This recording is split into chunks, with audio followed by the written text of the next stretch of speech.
오늘은 슬픔은 이길 수 있어도 허무는 못 이긴다. 슬픔은 이길 수 있어도 허무는 못 이긴다라는 제목으로 하나님 말씀 증거하도록 하겠습니다. 우리가 사람들을 보면은 금방 지치는 사람이 있습니다. 또 금방 낙심하는 사람이 있고 또 쉽게 좌절하는 사람이 있습니다. 한마디로 얘기해서 무슨 일을 할 때마다 이렇게 뒷심이 부족한 사람이 있습니다. 왜 그렇습니까? 허무하기 때문에 그렇습니다. 인간의 근본 문제가 무엇인가에 대해서 여러 종교들이 묻고 있습니다. 한 가지만 예를 든다 그러면 불교에서는 인간의 근본적인 문제를 고라고 얘기합니다. 고난, 고다. 그래서 인생을 고해 이렇게 얘기합니다. 고난의 바다. 어떤 왕이 스승에게 물었습니다. 인생의 진리를 한마디로 표현해 주면 뭡니까? 그랬더니 그 스승이 얘기하기를 인생은 고입니다. 불교 얘기입니다. 고난이 인생의 본질이다 이렇게 얘기를 합니다. 근데 기독교는 그렇게 얘기하지 않습니다. 왜 그렇습니까? 이 고난 중에도 인간은 살아갑니다. 그렇죠. 오히려 고난을 이기고 아름다움을 드러내는 사람도 많이 있고 가치를 드러내는 사람도 많이 있습니다. 장애를 딛고 일어났던 닉 부이치시라든지 아니면 이지선 자매라든지 이게 고난이 인생에 있어서 최악은 아니죠. 아름다움을 표현해낼 수 있고 풍성해질 수 있다는 것입니다. 그래서 고난을 이기면 아름다움을 산출해냅니다. 그러나 허무한 인간은 살지 못합니다. 허무해가지고 뭘 이룰 수 있는 건 하나도 없다는 것입니다. 어떤 38살의 아름다운 여인이 있었습니다. 잊지 마십시오. 아름다운 여인입니다. 아름다웠습니다. 건강도 있고요. 그 다음에 남편이 명문대학교 화공과 교수입니다. 사랑받습니다. 남편의 사랑도 받고 또 시댁에서도 사랑받고 친정에서도 사랑받습니다. 그러니까 이 정도면은 제가 지금 뭘 설명하는지 아시겠죠? 모두가 부러워하는 여자입니다. 모든 걸 다 갖췄어요. 특별히 눈에 띄지 않을 정도로 다 갖췄습니다. 근데 4번이나 자살을 시도했습니다. 이유가 뭔지 아십니까? 1년 전에 1살이라고 되어 있는데 1살은 아니겠다. 2살쯤 됐겠죠. 자기 아들이 죽었기 때문에 그렇습니다.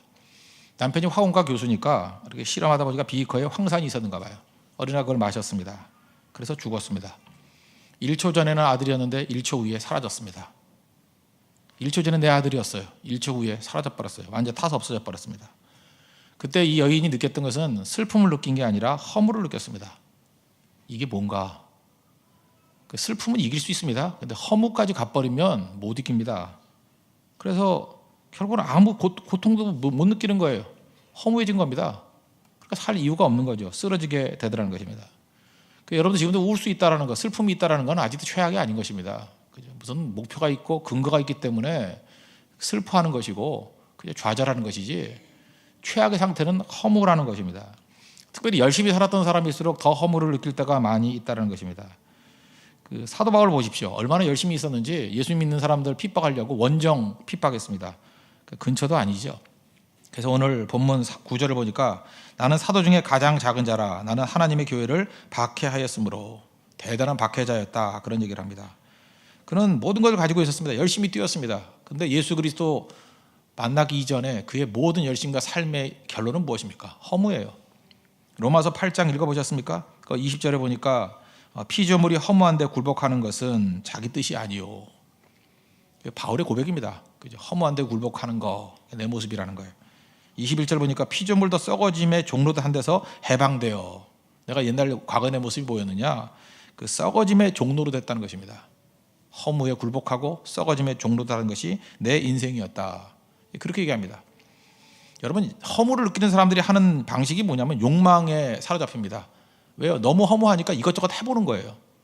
대표적인 사람이 전도서에 나오는 솔로몬이죠. 전도서 2장 한번 쭉 읽어보십시오. 집에 가서 읽어보시면 1절부터 10절까지 얘기는 너무 허무해서 욕망 추구할 거 다 추구했다라는 거예요. 1절에 보니까 즐겁게 하리니 낙을 누리자 하였지만 이것도 헛되고 그 다음에 2절 보니까 웃음에 대해서 웃으려고 노력하고 개그 콘서트 시작해서 우차싸 다 봤지만 미친 짓이래요. 미친 짓 보지 마십시오. 미친 짓이래요. 희락에 대해서 이르기를 했더니 무슨 소용이 있으리요. 그 다음에 술로 접근해보고 여러 가지 사업도 해보고 또 동산과 과원 부동산도 한번 사봤다라는 거예요. 다 사보고 수목도 길러보고 남녀노비도 다 한번 모아보고 그 다음에 예루살렘에 있는 어떤 부자보다 더 창성하게 모아봤다라는 거예요. 2장 10절 결론이 뭔지 아십니까? 무엇이든지 내 눈이 원하는 것을 내가 금하지 아니하며 무엇이든지 내 마음이 즐거워하는 것을 내가 막지 아니하였으니 이는 나의 모든 수고를 내 마음이 기뻐하였음이라. 이것이 나의 모든 수고로 말미암아 얻은 몫이로다. 한번 수고하고 최선을 다해서 한번 욕망 갖고 살아봤다는 거예요.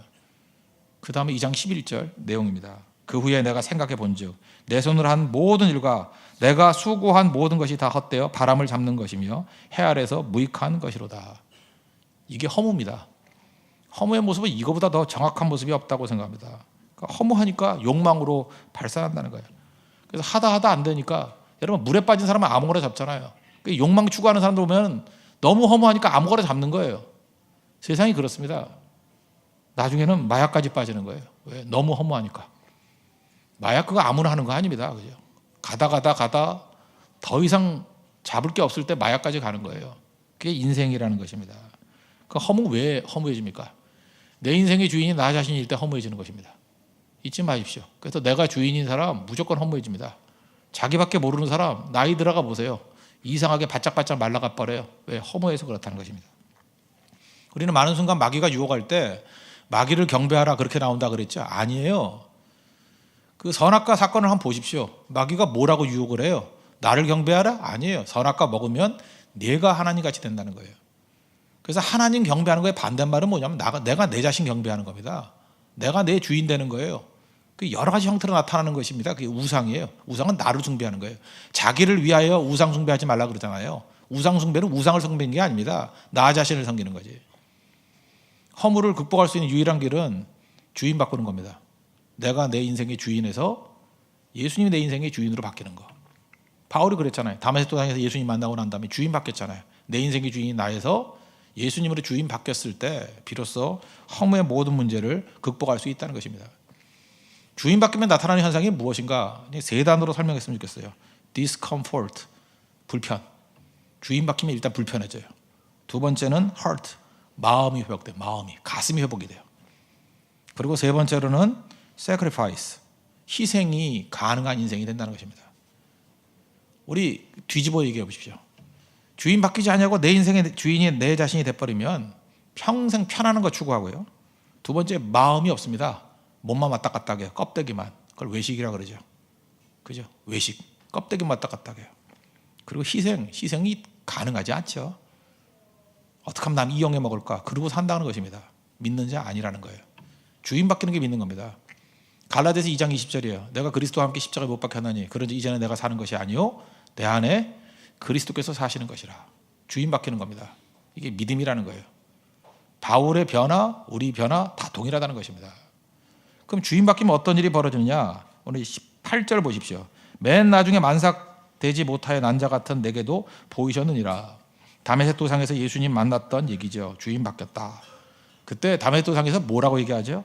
사도행전 22장 10절 보니까 주님 무엇을 하리이까?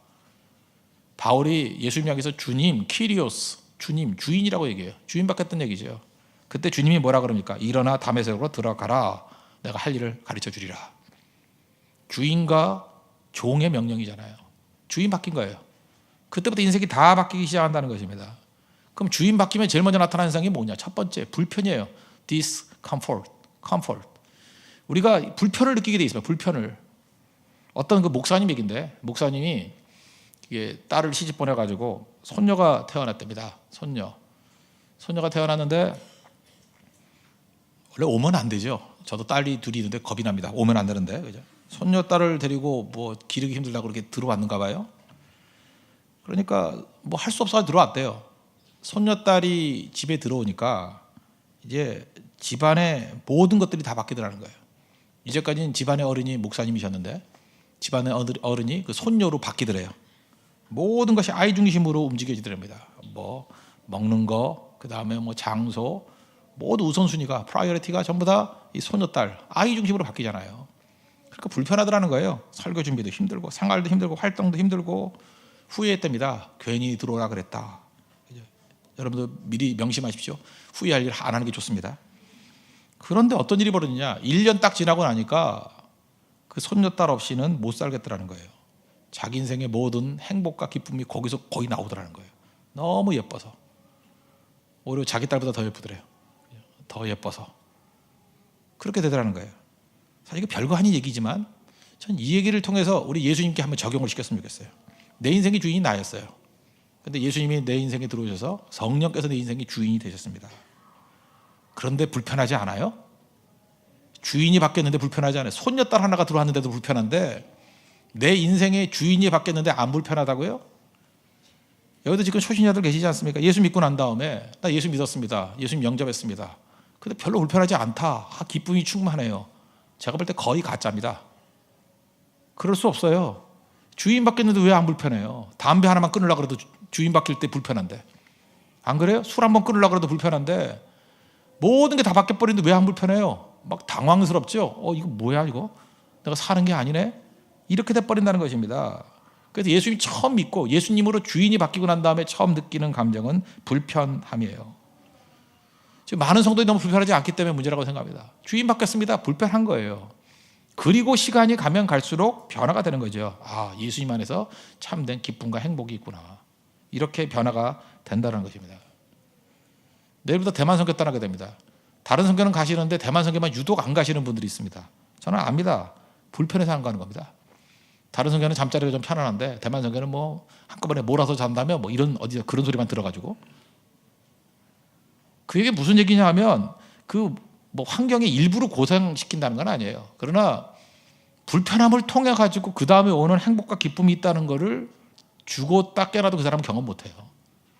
하나님께서 편안함을 통해서 또 다른 걸 이룰 수도 있겠지만 불편함을 감수할 때 그 이후에 나타나는 어마어마한 축복과 은혜가 또 있거든요. 그 부분을 인생에서 다 제외시켜버리는 것입니다. 생명의 특징이 뭔지 아십니까? 생명이 충만하면 제가 자유한 사람의 특징이 있다고 그랬잖아요. 고난을 향해 나아간다고. 고난이 별거 아니에요. 건강한 사람은요, 영적으로 건강한 사람은 고난을 향해서 나아갑니다. 왜? 이길 수 있기 때문에. 뭘 두려워해요? 그저 충만한 사람의 능력이죠. 불편한 게 나가야 된다는 것입니다. 여러분 인생에서도 불편함에 대해서 개의치 아니하는 인생이 될 때 비로소 커지는 겁니다. 그러지 않으면 계속해서 악한 마귀는 여러분에게 불편함을 통해서 위축되게 쪼그라들게 만들 거예요. 변화를 원하십니까? 변화가 뭐예요? 불편해지는 거예요. 불편을 두려워하지 않는 거. 주인 바뀌면 무조건 불편해집니다. 내 인생이 바뀌는 건 다 불편해지는 거예요. 그 단계를 넘어서서 하나님이 주는 평안과 기쁨이 있다는 것입니다. 이런 참된 불편을 통해서 내 자신의 변화를 체험할 수 있는 믿음의 종 되기를 바랍니다.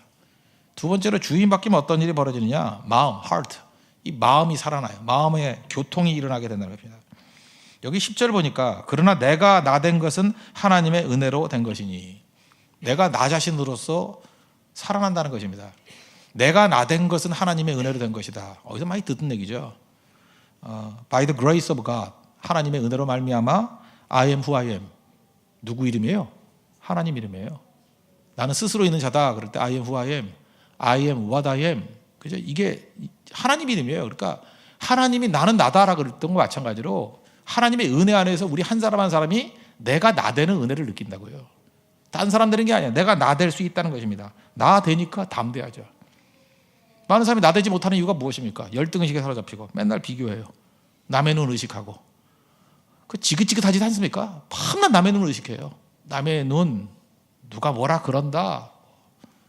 그죠? 누가 듣는다. 나로 못 살아가요. 남들의 눈, 남들의 기대. 그게 가짜죠, 가짜. 그러니까 하나님 앞에 서지 못하는 거예요. 밤낮 남 눈 의식하다가. 그러니까 인생의 많은 부분들을 자기 변명하다 살아가는 거예요. 변명해서 뭐 할 거예요? 사과나무가 사과나무라고 변명해요? 코끼리가 코 길다고 변명해요?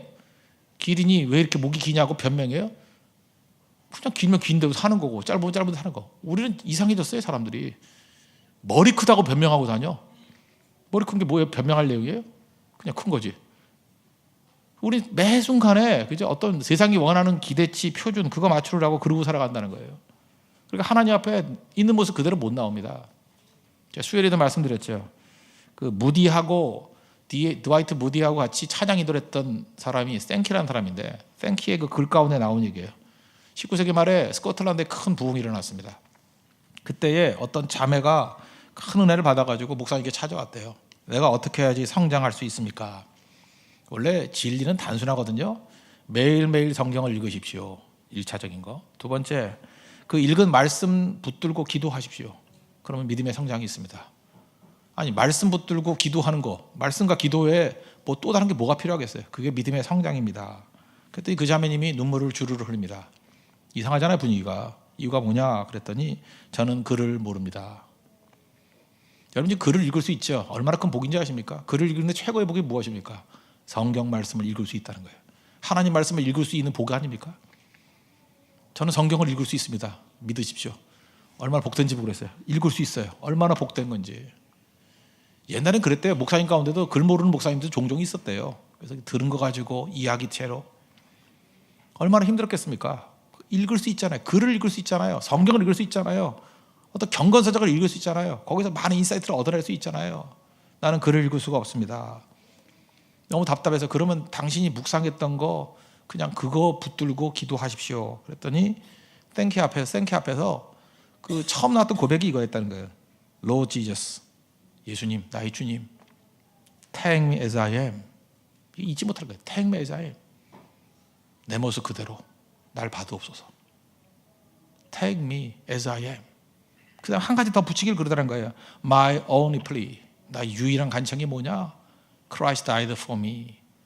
그리스도께서 나를 위해서 죽으셨다는 거. 이거에 너무너무 은혜를 받아가지고 이걸 설교를 했어요. 그때 해밀턴이라는 사람이 이걸 받아 적어가지고 찬송가 만든 겁니다. 내 모습 이대로 주 받으옵소서. 날 위해 돌아가신 주 날 받으옵소서. 이거 단순한 고백 아닙니까? 내 있는 모습 그대로예요. 내가 유일하게 내세울 수 있는 건 딱 하나인 거예요. Christ died for me. 나를 위해서 예수님이 죽으셨다는 그 사실 외엔 내가 주장할 게 아무것도 없다라는 거예요. 그리고 내 있는 모습 그대로 십자가를 바라보면서 내 모습 그대로 받아달래요. Take me as I am. As I am. 나로 나가잖아요. 우리 많은 순간 나로 못 나갑니다. 그러니까 십자가도 맛보지 못하고 은혜도 맛보지 못하고 그냥 넘어지는 거예요. 이 모습이 바로 뭐예요? 죄인의 모습, 세리의 모습, 마음 가지고 나냐. 마음, 하트가 있잖아요. 도대체 뭡니까? 맨날 훅가시 잡고 뭐 하자는 거예요? 그냥 있는 모습 그대로 나가면 되는데 뭘 나가는데 이렇게 뭘 어려워져요? 마치 뭐 나오라 그러면 뭐 화장이 안 돼서 뭐 이런 거와 똑같은 거죠. 그 화장이 다 가짜인 거 아시죠? 그거 가짜잖아요. 가장이잖아요. 깜짝 놀라게 만들잖아요. 왜 그러고 다니라고? 아니 뭐 얼굴은 괜찮아요. 근데 왜 우리 영혼까지 화장을 하려고 그래요? Take me as I am. 내 모습 그대로. 왜라고 질문을 많이 합니다. 왜라고 질문을 많이 하는데 왜 그래요? 이렇게 말하면 특별히 저같은 남자들은 논리적이기 때문에 자꾸 이유를 설명해 주려고 그래요. 답을 주려고 그래요. 이게 어리석음이죠. 예를 들어서 어린애가 있습니다. 빨리 자라 그래요. 그럼 왜 아빠? 그러죠. 왜? 그러면 뭐라고 설명하겠어요? 야, 푹 자야 큰다. 왜 푹 자야 커? 그러면 성장 호르몬이 밤에 나온대. 그 왜 성장 호르몬이 밤에 나오는데? 열받죠. 문과생인데. 하나님이 그렇게 만드셨어. 왜 하나님이 그렇게 만드셨어? 죽을래? 이렇게 되는 거 아니에요? 우리는 많은 순간 왜라고 물으면 답을 줘야만 그게 해답이 되고 답을 줘야만 문제가 풀린다고 생각한다는 거예요. 그렇지 않거든요. 사실 왜라는 말만큼 어려운 것은 없습니다. 대답이 어려워요. 예수는 어저께 어디 갔니? 그러면 교회 갔어요. 이건 쉽게 대답해요. 왜 교회 갔니? 쉽습니까? 여러분 직장에서 왜 교회 갔니? 어저께 어디 갔어? 그러면 교회 갔습니다. 이 대답은 쉽지만 왜 교회 갔니? 그 사람이 왜 묻는지 애매하죠. 이 사람이 무슨 의도로 묻는지 애매하죠. 약간 생각을 해야 돼요. 왜가 쉽지 않습니다. 왜가. 근데 이게 왜 때문에 우리가 참 다 어려워지고 말 안 하고 막 이러거든요. 예를 하든다 그러면 최근에 뭐 1000만 명이 넘게 봤다라는 영화 국제시장이라는 게 있지 않습니까? 거기 옥상에서 노부부 대화를 나눕니다. 덕수와 영자 보셨나요? 뭐 못 봤어도 괜찮습니다. 그때 남자가 덕수가 그러죠. 왜 나하고 결혼했나? 뭐 부산말인데 나 흉내를 못 내겠어요. 그냥 하여튼 왜 나하고 결혼했나? 뭐 이래요. 그랬더니 그러면 당신은 왜 나하고 결혼했니? 그랬더니 남자가 그래. 이쁘니까. 거짓말이라도 듣기는 좋다. 그러면 니는 나하고 왜 결혼했노? 뭐 이러더라고요. 사랑하니까. 거짓말이라도 듣기는 좋네. 이런 아주 닭살 돋는 얘기를 하더라고요.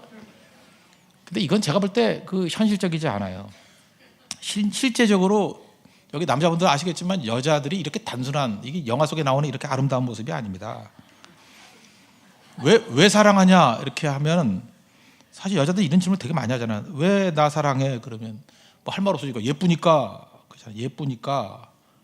그럼 여자들은 항상 반대를 들면서 시비 거는 거 알죠? 그럼 내가 늙고 예쁘지 않으면 다른 사람 사랑하겠네 이래요. 그거 아니다. 그러면 또 뭐래요? 그러면 나보다 더 예쁜 여자 나오면 그 여자 사랑하겠네. 꼭 이렇게 나와요. 그래서 예쁘다고 하기도 힘들어요. 그러면 또 뭐라 그래요? 착하니까. 그러면 내가 화내고 짜증내면 다른 여자 사랑하겠네. 계속 이 얘기예요. 여기 남자분들 잊지 마십시오. 여자들이 원하는 건 뭐냐 하면 나 왜 사랑하는데 그 얘기에 대해서 조건을 얘기하기를 원하는 게 아니에요. 조건이 아니라고. 남자들은 논리적이기 때문에 왜에 대해서는 답이 나와야 된다고 생각해. 근데 묻는 질문의 의도가 뭐예요? 마음을 묻는 거예요. 마음을. 왜를 묻는 게 아니라 마음을 묻는 거예요. 나 사랑하냐? 그 마음을 묻는 거라고. 그래서 정답은 이런 거예요. 그냥 당신이니까 무조건 좋아 그러면 돼요. 왜에 대해서 대답할 필요도 없어. 그냥 죽으나 사나 뭐 우리 기독교이지만 뭐 다시 태어나도 뭐 이러고, 그죠? 뭐 갖다 붙이고 다 갖다 붙여도 돼요. 지금 마음을 원하는 거예요. 마음을. 그 논리를 원하는 게 아니에요. 지금 무슨 얘기하는지 아시겠죠? 하나님 앞에서 우리 믿음 생활을 할 때도 마찬가지라는 거예요. 우리는 하나님께서 원하는 건 우리 마음이거든요.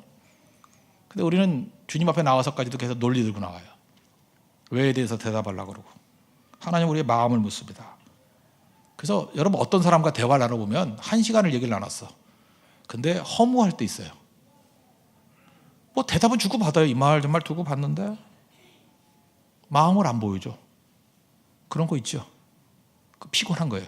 그걸 정치적인 대화라 그러는데 대화를 나눌 때 피곤해. 마음을 안 들키면서 이렇게 넘어가는 거야. 계속. 진짜 피곤해요. 근데 어떤 사람하고는 5분을 딱 얘기했는데 그 마음이 따뜻해져요. 마음을 봤어요. 친구 없는 사람들 있죠? 그 상당 부분 자기도 책임이 있는 겁니다. 마음을 보여줄 줄 몰라요. 마음을 뭐 들여봤어야지. 마음 숨기는 것만 배웠으니까. 어려서부터 부모에게 배운 건 마음 숨기는 거. 학교 가서 배운 건 마음 숨기는 거. 숨기는 것밖에 못 배웠어요. 드러내질 못해요. 교감이 없죠. 피곤한 거죠. 그러니까 뭐 홀로 있든지 아니면 마음 통하는 한두 사람밖에 친구가 없고. 왜 그러죠? 마음을 내놓을 수 없는 이유가 뭐예요? 두려워서요. 믿음이 없으니까. 하나님께 나를 붙들어준다는 믿음이 있으면 세상을 향해서 I am who I am. 내가 나로 살아갈 수 있는데 그게 못 되는 거예요. 그러니까 마음의 교감이 없더라는 것입니다. 지혜는 마음에 있습니다. 솔로몬이 지혜로운 왕이라 그러잖아요. 두 여자가 와가지고 뭐 한 애를 놓고 서로 자객이라 그래? 솔로몬이 뭐 칼 갖고 와라. 그래서 반 쪼개가지고 반반씩 나눠가져라. 논리적이죠? 논리로 맞잖아요. 반반씩. n분의 1로 나눠. 근데 진짜 엄마는 나 엄마 아니에요. 저 여자가 진짜 엄마예요. 살릴라 그랬고. 가짜 엄마는 그러자고. 논리적이네. 솔로몬이 본 건 뭐예요? 논리를 본 게 아니라 마음을 본 거죠. 그 마음을 통해서 누가 진짜 엄마인지를 찾아냈잖아요. 여러분 모든 게 다 그렇습니다. 마음을 보는 사람은 지혜로운 거고 마음을 보지 못하는 사람 거의 못 봐요. 어리석어요. 그래서 세상은 어리석다 그러잖아요. 어리석은 자는 이르기를 하나님이 없다 그러고. 예를 하나 들어볼까요? 논리 되게 좋아하는데 악한 의도를 가지고 있는 사람은 그냥 악한 겁니다. 의도가 악하면 악한 거예요. 예를 들어서 어떤 친구끼리 남자친구끼리 만나가지고 이렇게 얘기를 해요. 야, 너 요즘도 네 아내를 때리니? 예와 아니요로만 예스와 노로만 대답해 이렇게 얘기를 해요. 너 요즘도 아내를 때리니? 한번 생각해봐. 예 그러면 때리는 거죠. 아니요 그러면 옛날에 때린 거죠. 안 그래요? 너 요즘도 아내를 때리니? 이게 예와 아니요로 대답할 수 있어요 없어요? 없어요. 사실이 아니에요. 이 질문 자체를 통해서 우리 알 수 있는 건 뭐예요? 이 질문하는 사람은 악한 사람이에요. 악한 의도를 갖고 있는 거예요. 마음을 읽으면요 이런 질문하는 사람이 나쁜 놈이라는 걸 금방 알아요. 어린애도 알아. 이렇게 딱 질문하면 그래요. 당신 나쁜 사람이야. 이렇게 나와야 되는데 이걸 생각을 해. 얘라 그랬냐 아니라 그랬냐. 왜 대답 안 하냐 그러냐. 나쁜 사람이에요. 삼척 동자다 아는 얘기를 우리는 모르고 있어요. 왜요? 마음이 닫혀 있으니까. 예수님이 주인 되시면 마음이 열려요. 마음을 보인다고. 그리고 214장에 나오는 그 고백이 나옵니다. Take me as I am. 내 모습 그대로 봐도옵소서. 그게 믿음입니다. 세 번째로 나오는 것은 주인이 바뀌면 희생이 가능합니다. Sacrifice. 희생이 가능해져요. 10절 보시오. 하반절. 내가 모든 사도보다 더 많이 수고하였으니 내가 한 것이 아니요 오직 나와 함께 하신 하나님의 은혜로라. 자기 자신이 주인인 사람의 특징이 뭐냐 하면 폭력적입니다. 폭력적이라는 말은 뭐냐 하면 내 뜻대로 하고자 하는 거예요. 그래서 잔소리가 폭력인 거 아시죠? 막 잔소리하고 막 새침, 여자들 새침대기 말이에요. 새침스럽게 막 탁 이러고 말 안 하고. 그게 얼마나 폭력인지 알아요? 내가 폭력 쓴 게 뭐냐 그러는데 아이 때리지. 때리는 게 나아요. 문거리 잠궈 3일 동안 안 나오고. 그거 얼마나 폭력적인지 알아요? 폭력녀예요. 폭력녀 그건. 폭력이 뭔데요? 내 뜻대로 돼야 된다. 내 뜻대로. 그죠? 내 뜻대로 안 되면 무슨 짓을 해더라든지 그걸 이루어내려고 하는 거 얼마나 폭력적인지 알아요? 교회 안에서도 폭력적이라는 이유가 있어요. 폭력은 내 뜻이에요. 내 뜻. 죽어도 내 뜻 안 걸 거다는 거예요. 고집, 폭력이에요. 세상의 방법은 뭐냐면 폭력을 이기는 방법이 뭐냐 그러면 또 다른 폭력을 통해서 이게 세상 방법이에요. 그래서 인간은 폭력적이기 때문에 자아가 안 죽었기 때문에 그 자아를 죽이기 위해서 더 큰 폭력을 사용해요. 그래서 세상이 폭력이 기하급수적으로 늘어납니다. 강도, 이거는 불법적 폭력이에요. 경찰, 이건 합법적 폭력이에요. 여러분 그러지 뭐 엄단한다, 일벌백계 뭐 이런 거. 그럼 될 것 같죠? 도둑질하면 팔을 잘라버리고 막 계속 도둑질 나와요. 더 심한 게 나와요. 폭력으로 깨버리겠다. 이게 미신입니다. 절대로 그걸로 답이 없다라는 거예요. 그래서 교회가 또 사회가 율법적으로 돼버리면요, 법만 늘어나요. 법만 막 늘어나. 법이 막 늘어나면 해결된다고 생각하는 바보들이 있어요. 잘 보세요. 이 사회가 지금 그러잖아. 법을 많이 만들면 된다고 생각을 해. 복음이 힘을 잃었어요. 메시지를 잃어버리니까 이렇게 가버리죠. 법으로 돼요? 그럼 진시황이 승리했게? 법과 사상 가지고 법으로 다 통치했는데 김정은이 승리했게요? 거기 법이잖아요. 뭐 법도 아니지. 말이 법이니까. 모순투성인가 하시잖아요. 폭력이 폭력으로 이기는 게 아니라는 것입니다. 폭력은요, 은혜와 사랑으로 질식시켜버려야 돼요. 어떤 아들이 있었는데 노름에 빠졌습니다. 중독 가운데 노름 중독만큼 무서운 게 없습니다. 노름. 뭐 끊을 수가 없죠. 또 끝나면 또 가고 또 가고. 지금도 뭐 카지노 가는 사람들 보면 거기서 15년째 카지노에 있대잖아요. 방송에 못 보셨어요? 이 노름에 빠져 있는 거, 도박에 빠지는 것밖에 무서운 게 없다는 거예요. 어머니가 눈물로 호소했습니다.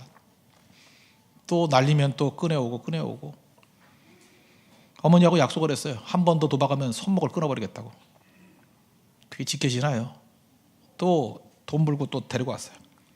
어머니가 도저히 참을 수가 없어서 팔 내밀어 그 도마하고 칼을 갖고 왔어요. 근데 아들도 이제 염치가 없든지 자기도 너무 괴로워서 그 당시만은 그죠? 팔을 내밀었어요. 어머니가 그냥 도마 위에 팔을 오는 거 내리쳐버렸어요. 피가 흥건해지고 손목이 잘라져 나가버렸어요. 아들의 손목이 아니라 어머니의 손목이에요. 만약에 아들의 손목을 쳤다 그러면 아들은 분명히 발가락으로 화투 칠 거예요. 그런 얘기 들어보셨잖아요. 손목 자르면 발가락으로 친다고. 도박 못 끊어요. 근데 어머니가 자기 손을 끌어버렸어요. 그 아들은 다시는 도박 안 합니다. 도박의 힘을 잃어버린 거예요. 왜 그렇습니까? 폭력은 폭력으로 못 이겨요. 폭력은 사랑의 수고로 이기는 거지. 십자가로 이기는 거지. 예수님 주인 되시면 십자가의 능력이 뭔지를 알게 돼요. 너 죽는다 그러면 숨어서 해요. 근데 날 위해서 죽으신 예수 그리스도, Christ died for me. 예수님이 날 위해서 죽으셨다는 거, my only plea. 내 유일한 소망이 그겁니다. 그게 내 가슴에 와닿는 순간 더 못해요. 그게 믿음입니다. 여러분 힘듭니다. 주변 사람들 뭐 짜증내고 잔소리하고 분노하고. 자아가 안 죽어서 그렇습니다. 저도 목회하면서 제일 하고 싶은 게 뭔지 아십니까? 성도들을 고치고 싶습니다. 얘도 고치고 싶고 이분도 고치고 싶고 다 고치고 싶어요.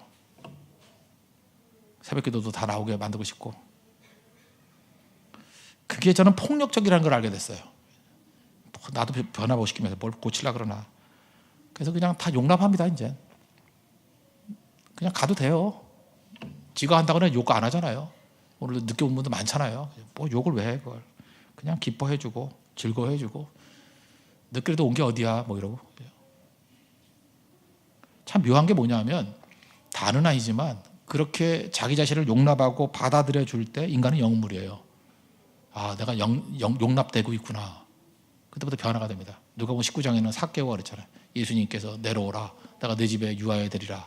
영접 받으니까 변화되잖아요. 누가 이거 할 수 있습니까? 십자가에 주님 만난 사람. 내 인생의 주인이 나면 혈기밖에 없어요. 요즘에 이 사회가 분노 사회라는데 내가 주인이기 때문에 그래요. 내 안에 사시는 이가 예수님이다. 예수님이 내 주인 되신다 그러면 희생할 수 있습니다. 이게 복음입니다. 바울은 이거 가지고 세상 변화시킨 거예요. 예수님이 십자가입니다. 허무한 인생 이유가 뭡니까? 내가 주인이기 때문에. 주인 바꾸는 게 믿음입니다. 주인 바뀌면 일단은 불편해지지만 그 다음에 기쁨과 행복이 와요.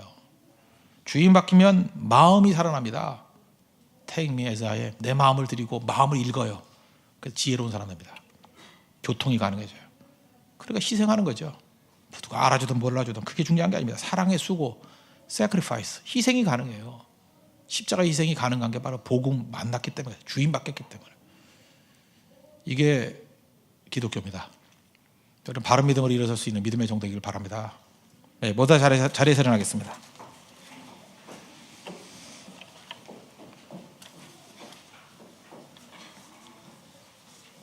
천번을 불러도 찬양했습니다. 천번을 불러도